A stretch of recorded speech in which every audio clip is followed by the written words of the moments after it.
Sorry about this. What's up, everybody? Hi, my name is Claudia, and this is with the Claudia Reed Soapbox. Sorry, I had a little problem with my iPad. Okay, I'm sorry. I'm looking really rough. I just finished working out. Oh, damn! I pulled my hair. Okay, listen. Well, it's not important. Honestly, it's not really important by the way I look right now. It's important. What's important is the message, right? Hold on a second. Let me fix this straight here. Oh Lord. Okay, let me sit in my chair. Remove it. Okay. All right, here I am. Sorry. Okay, so what I want to say, here's my microphone. All right, so what I want to talk about message is not really important what I look like right now. Because I try to be as plain as possible, you know, and things like that because I'm not trying to win no beauty contest. It's all about the message. So if you don't like looking at me, you know, just know that the message is important. So what I want to talk about today, I want to talk about the narcissistic family.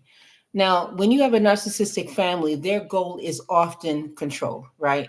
It's not love, it's not truth, and certainly not your spiritual freedom in, Yahuwah, you know, free the spiritual freedom in God, Yahuwah. You see, when you start walking in righteousness and you're rejecting their manipulation and choosing a quiet life of obedience to the Most High, it threatens them. Why? Because your peace exposes their chaos. So they try to pull you away from Yahuwah by showing off, like flaunting their material success, fake relationships, shallow popularity, religious performance, all that stuff. You know how they act. Oh, the reason why I got all this stuff and I got this house and I got this car is because God gave it to me. So you're saying to me now, because I don't have the things that you have, right? I don't have the things that you have. So that means that God is not blessing me. God doesn't look at me as anything. He look at you as everything. Oh, he gave you everything and left me behind. Okay, let's roll with that. You know? So, and then they have this shallow popularity. They think that that everybody's looking at them, everybody likes them, everybody wants to be them. Ain't nobody trying to be with you. Then they got, or anybody checking for you. They got the fake relationships where they say, "Oh well, my wife or my husband," like your husband and your wife don't love you. You know what I mean? Like they act like they're so in love, but they really having marriage problems. It's just these things. And by flaunting material success and all type of stuff, nobody's checking for your house, nobody's checking for your car. But if by you not showing any reaction because you really don't care, they get mad. So so like they like to, and another thing again, they want you to feel like they're missing out. They want to make you feel like you're missing out on, and so you'll return to the system of control, meaning that like what I just said, like for instance, like they think that you're missing out on a good thing because you can't get what they get, right? So they want to gain control over you again. So by flaunting themselves and things like that, having more than you, so they say, but we all know that they're living off their credit cards and stuff. But having more than you, that they want to, because they've been stepping on your neck for so long and making you feel like crap your whole life. So they figure that, hey, what they want to do is that they want to show you that you're missing out on what they have, and they want to put you right back because you done lost your mind because you don't care about them anymore. You don't care about what they have. You never did. You don't care about them. You don't care about, things like that. So they lost control because now you living in peace now. You want to be by yourself. You want to be left alone. You don't check for them. So they mad as hell that you're gone, that you're out of their clutches. So they parade themselves, as powerful, that you need them, they're superior. But what they're really doing is trying to be your source. So when only God is supposed to be. So when they keep cutting this, so if they give you money and things like that, they are competing with God. So that's why we sit and consider, we question ourselves and be like, God, I don't understand why you letting them give me money when it's supposed to come from you. So we can't question God's plans, but they're basically acting like God. They're acting just like him. I'm going to provide for you because God ain't going to do it, so I'm going to do it for you. That's their mentality. Because God ain't giving you nothing, so I'm going to feel sorry for you and I'm going to give you, so you look to me, you worship me because God ain't doing nothing for you because you're still sitting here, you're still not working, you're still not doing anything, but you know what? I can do it for you. So, you know, but now they're losing. You see, your silence is louder than their shouting. Your stillness in Yahuwah, God, is unraveling their illusions. And now they're watching their false power crumble. Their influence is drying up. Their control, the control they once had, is gone. So what do? They come looking for you, but not out of love. They want your words to bring their world back to life. They want you to speak existence into them, to validate them, to control, to restore and control they lost. You know, they're hoping you'll feel guilty or responsible and step back into the old role, being, being a boo-boo the fool, the one that takes all the insults. That's what they want. They want that person where they can say things to and get away with it. So they come looking for you. Now that you're at peace, now you keep your mouth shut, you stay out of, whatever. They come looking for you, but not out of love. Like I said, they want your words to bring that. They want you to talk existence into them so they can get, because you're the one that makes the blessings happen, because you're the one that carries the light. They want you to speak existence into them, to validate them, to restore the control they lost, over you. They're hoping you'll feel guilty and responsible. And then instead of being strong, instead of being smart, instead of being caring, and you looking about yourself, they don't like that. They want you to bow down to them. So they want you to step back into the bow down role. But here's the truth.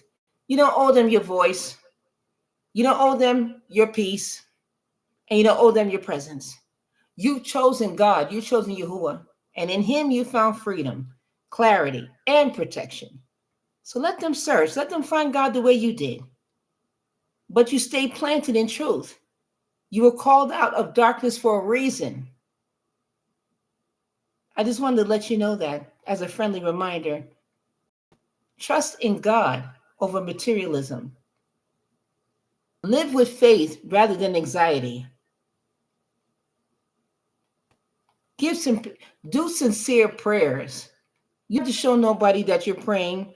Do it within your own comforts of your own home. Remember, Yahusha, this Messiah, tells his followers not to worry about daily needs like food, drink, and clothing. Instead, trust in God, Yahuwah's provisions, and seek his kingdom first. Yahusha urges people not to store up earthly wealth, but to store treasures in heaven. He emphasizes that no one can serve but both God and money.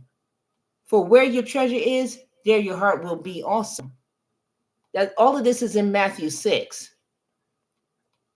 True fasting is to be done in private.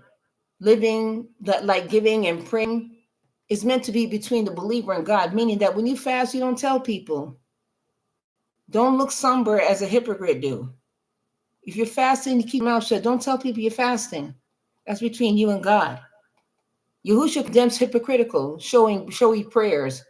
Instead, he introduces the Lord, he introduces God's prayer, also known as Our Father, which models sincere, God-centered prayer. Our Father in heaven, hallowed be your name. And Yahushua warns against doing righteous acts for public attention. He teaches charitable giving should be private, done in secret, and God will reward you. Don't let your left hand know what your right hand is doing. You understand what I'm saying? This is the importance that we have to seek the Most High's kingdom. Forget all of this stuff. Forget all this human stuff. Forget your people and all this stuff. Think about yourself, because the time is coming. This narcissism and all this stuff, forget all that. Who cares about them? Who cares? Because right now, your peace exposes their chaos. Okay? They need to feel superior. You make them feel superior. They want to be your source. They want to give you what they feel to give you, because in their mind, God ain't giving you nothing. So they're taking it upon themselves to do God's job to give you provision. And if you believe that, you're wrong for that. Because God do give provisions. He may not give it the way you like it. He may not give you things that you want. He's giving you things that he want to give you. You see, they're trying to beat that. So they're trying to pull you away from God. So what they do is that they go to the supermarket and buy you food and do all this stuff because God ain't giving you nothing. They're showing pity on you because God ain't giving you things that he's giving them, according in their minds, because they feel like they got a house and car that came from God. Okay. And how come you don't have anything? Maybe because God don't like you. So you know what? I'm gonna share what I have with you because God don't love you. Don't believe that. Don't believe that. Now, guess what happened? They're showing themselves too much, and God is exposing them. They're sealing. Their glass is cracking now. Your silence is louder than they're shouting. You see, your stillness in Yahuwah is unraveling their illusions, and now they're watching their false power crumble. Their influence is drying up. The control they once had over you is gone. So what do? They come looking for you, but not out of love. I said before, they want your words to bring their world back to life. They want you to speak existence into them, validate them, to restore the control they lost. They're hoping you feel guilty. You understand what I'm saying? So again, once again, you don't owe them your voice, you don't owe them your peace, and you don't owe them your presence. Okay? You chosen God, and you chosen Yahuwah God. In him, you found freedom, you found clarity and protection. And again, let them find God the way you did. And I hope you have a wonderful night. Click like and share and subscribe. And thank you again.